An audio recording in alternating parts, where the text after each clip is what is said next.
1,000 people will gather in Istanbul to try to answer the key questions around water. Under the leadership of our former president, Peter Lee, ICID has taken over the preparation process of the topic 2.3, Water and Food for Ending Poverty and Hunger, placed under the general theme, theme 2, Advancing Human Development and the Millennium Development Goals. We have organized 4 sessions dealing with 4 quick questions. The session 1, how to achieve the required food production to meet the growing demand.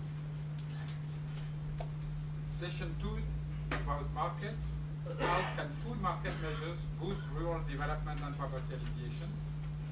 Session 3, about biofuels, water for bioenergy or food. And session 4, how can better water management reduce poverty and hunger, sort of synthesis. But question is good, but with Bart Schulz we tried to give some answers to this question based on the common experience in the ICID. And we have made a special issue of the journal Irrigation and Drainage, which is now available on the WIDE's website. I recommend it. And I will present the main points of our introducing paper. Many of these points are well known in ICID, but one of them is very new, the crazy increase in 2008 of the agricultural commodity prices and the risk of a global food crisis. We know that global demand for food will double due to population growth and due to diversification of diet. For several years, ICID stressed the need of water to meet this demand. You know that producing 1 kilo of cereals needs from half to 2 cubic meter of water.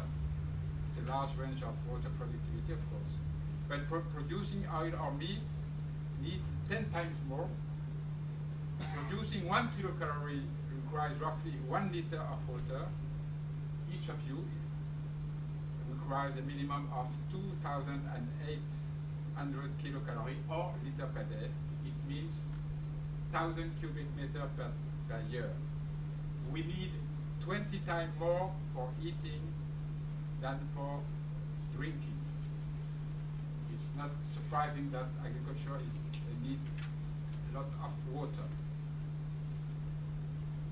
We know also that at present 40% of the food production is achieved on irrigated lands, which are only 18% of the cultivated lands.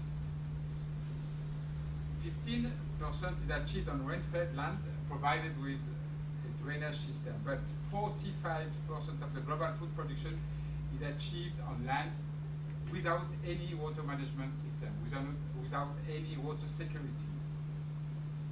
By the way, by agricultural management, we actually mean a continuum of water management solution from rain-fed conservation farming, water harvesting, supplementary irrigation, to fully irrigated agriculture.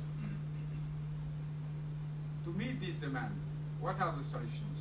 The extension of cultivated area is now limited by the need to protect the biodiversity.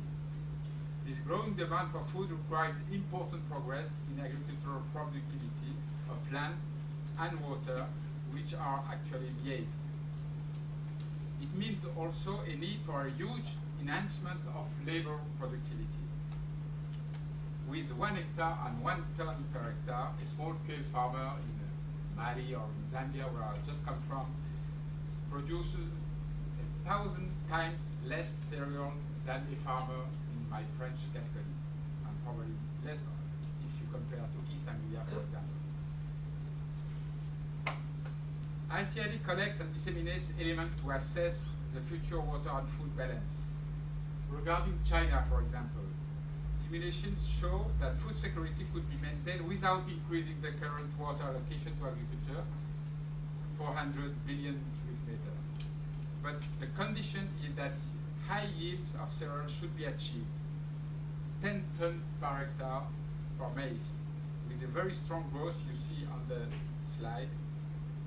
A very strong growth similar to that observed in developed countries in the 60s.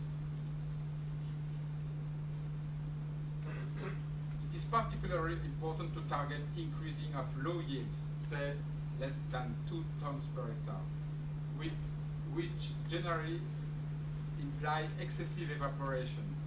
Evaporation is not transpiration, of course, you know that.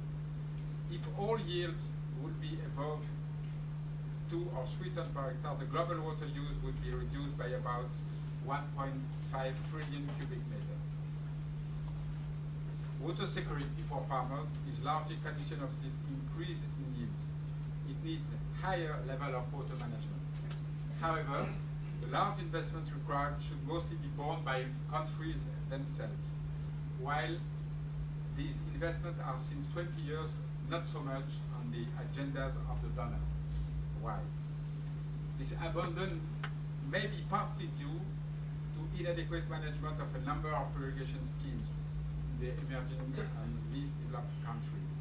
And ICID does a lot of work to promote the financial sustainability of irrigation services. We discussed just in the previous session. But it is probably more significantly due to the continued decline in agricultural prices, discouraging farmers to take financial risk beyond the survival of their own families. It is a key question for the next, for the session 2 on commodity prices, global and local markets. Yes, we need higher agricultural commodity prices. Reasonably higher prices are required to avoid a world food crisis by facilitating re-engagement in agricultural water development, in particular in Africa. Better prices may catalyze the so far less rewarding agricultural sector in least developed countries, wherein more than half of the poor are engaged. Farmers who can sell a substantial part of their harvest may benefit from these better prices, likely less than the traders, but it would be a win-win, even though not equally. Indeed, the world market prices are not farm gate prices, which are depending on local trade and transport conditions. Even in landlocked countries such as Mali here on the slide, global prices have had a limited but positive effect on the farm gate prices.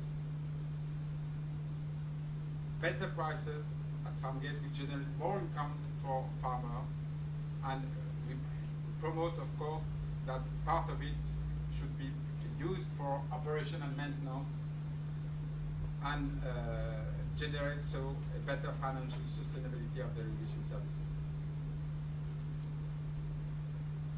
Our session 3 will deal with biofuel. You know this debate. And we can say that the debate on biofuel is a sort of alert on how difficult could be the debate on agricultural prices in the future. Our conviction on the positive effect of higher prices is not largely shared, of course, because the risk of increasing urban poverty generates major opposition. In this context, the development of biofuels has led to violent reactions from the champions of the right to food against public decisions for biofuel development that you know, that are aimed at 3 goals: fight against climate change, energy security, and also economic development in rural areas. But could it be seriously said that growth of biofuel production is a cause of rising prices? The most sensitive issue was rice, a restricted global market with a strong social content, as it mainly supplies Africa. But rice has never been transformed into ethanol. The causes of rising are elsewhere. We know, for example, in ICID that drought in Australia withdrew several million tons from the rice markets. And this is the same for wheat, which is seldom transformed into ethanol. For sugarcane, of course, for example, in Brazil, it's not new to see prices more or less following oil prices, because the link of the ethanol is well established. But the main problem comes from maize, and the soaring price of maize has created the most important controversy after what I call the tortilla riots in Mexico. It may indeed be considered that in transforming 100 million tons of maize into ethanol, USA could logically have influenced the market. However, during this period, as the main supplier, USA has maintained its export capacity at around 50 million tons, thus limiting impact on market. The reversal of agricultural prices happened in 2008 without any change in the growth of biofuel production. And discussions on the impact of biofuels on food prices have now disappeared, leaving room for those on the impact of the crazy traders suddenly interested in gambling with wheat and maize.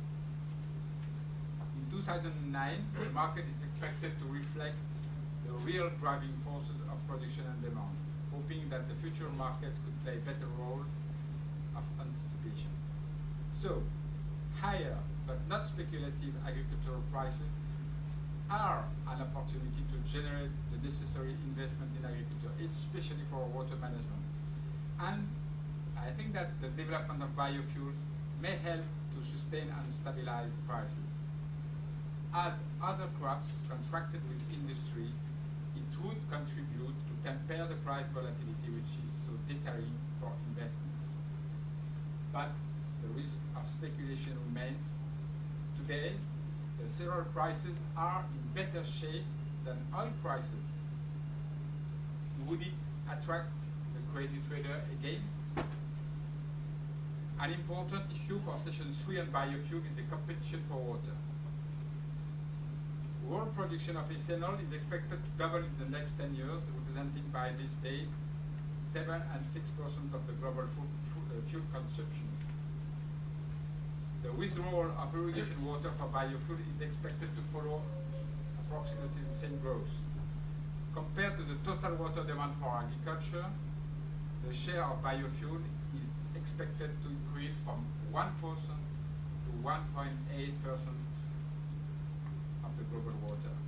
So you can say that the global risk of competition for water is globally not significant. But to limit this competition, biofuel production would have to continue to be given priority in rented agrosystems. If necessary, investment in water management should anticipate the impact of climate change.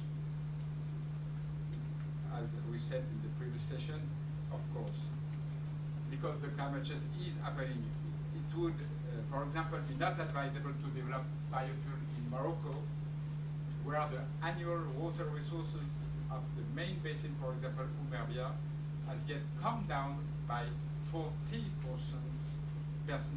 in 20 years due to climate change.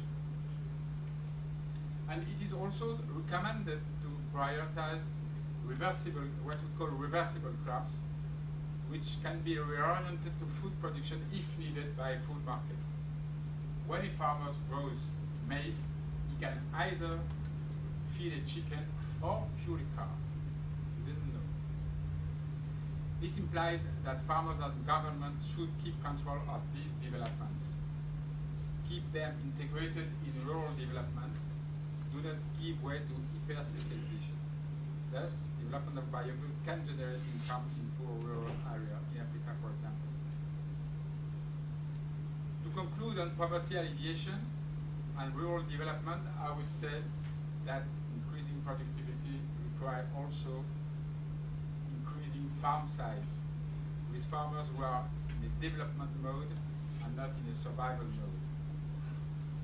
However, in many least developed countries, local markets are almost inexistent, and this market do not allow farmers to market their products and push urban people to get imported food products cheaper than local ones. So rural exodus has a positive and a negative side. A good balance between farmers and poor population migrating to urban areas is therefore a key to development and to food sovereignty. And to summarize, I propose this last slide, the three contributions of we will be given for the debate at Istanbul meeting. So thank you very much. Thank you.